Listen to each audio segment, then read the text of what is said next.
A Malibu resident who tragically just lost his home to the Palisades fire. Mel, I was thinking about you when I saw this fire break out. I think I talked to Raymond. I said, is Mel okay? Is his family okay? I instantly thought of you. He said he thought you were okay.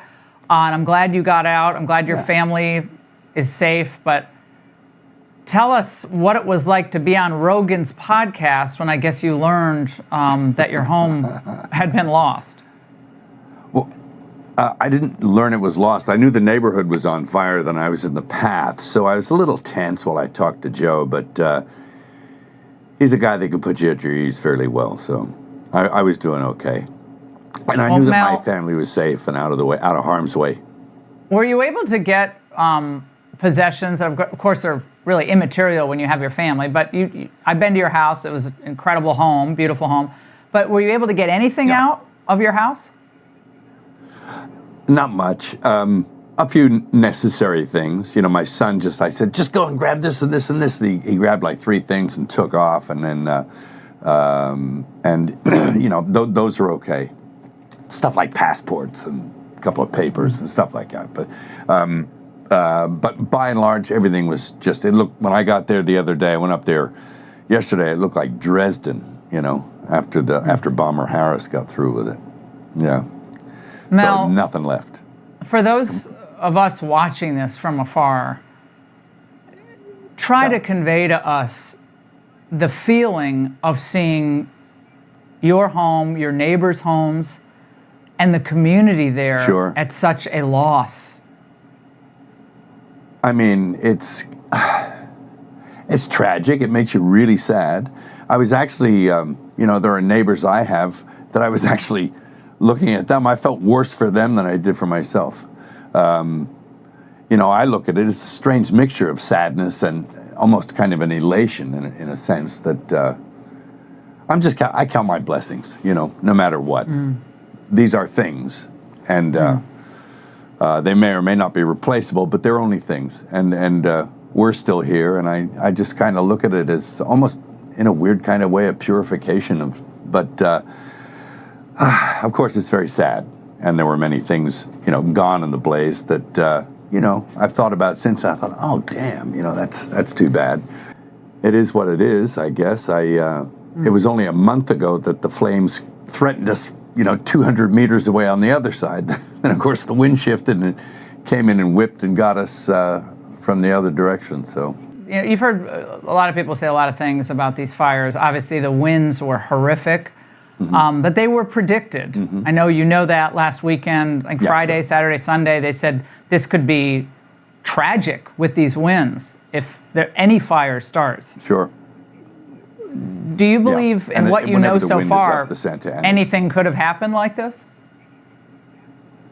Yeah, well, one always suspects that this might happen, but one thinks that the resources, you know, and the capabilities of the men and women will be on standby, that they'll be able to cope with any situation that comes up. But apparently some people were asleep on the job, mainly our leaders there.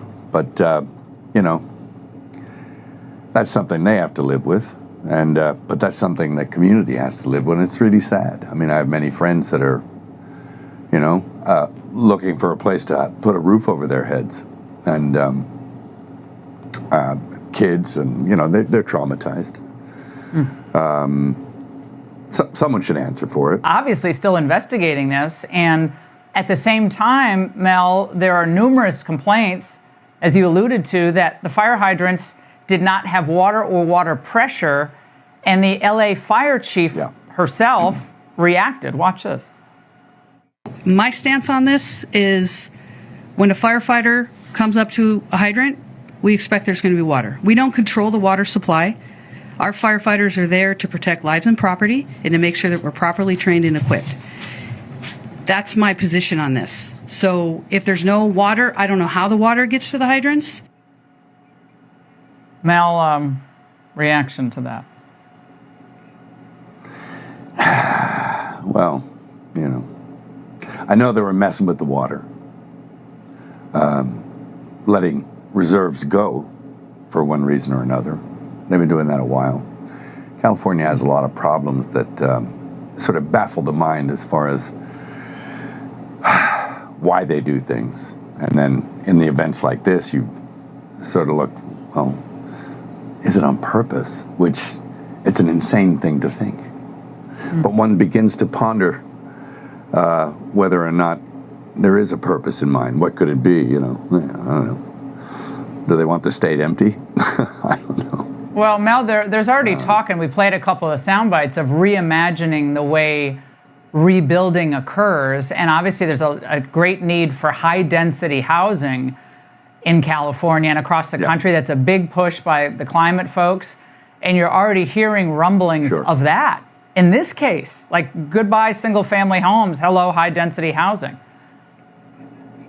Yeah. It's pretty scary, and it'll take decades to do that too. It's like even if if it's a good idea, which I don't know if it is, but reminds me of the old cattle barons clearing people off the land, But I don't know. I can make all kinds of horrible theories up in my head, conspiracy theories and everything else, but it just seemed a little convenient that there was no water, and and that the wind conditions were right, and that there are people ready and willing and able to start fires. And are they commissioned to do so, or are they just acting on their own volition? I don't know. But they seem pretty well equipped, some of these people that they're catching. Any message from you to Governor Newsom or Karen Bass tonight? Spend less on hair gel. That's it. Yeah. What can I say to them? Not big admirer of either, but there you go. Pure entertainment. And Mel, you know what else we need? You know what else we need, which I cannot wait to talk to you about at length, is the resurrection. And I know you've been working on that for quite a long time, but how wonderful it will be for us to have the resurrection in film. And what can you tell us briefly? Briefly, wow, it's an ambitious thing, and it's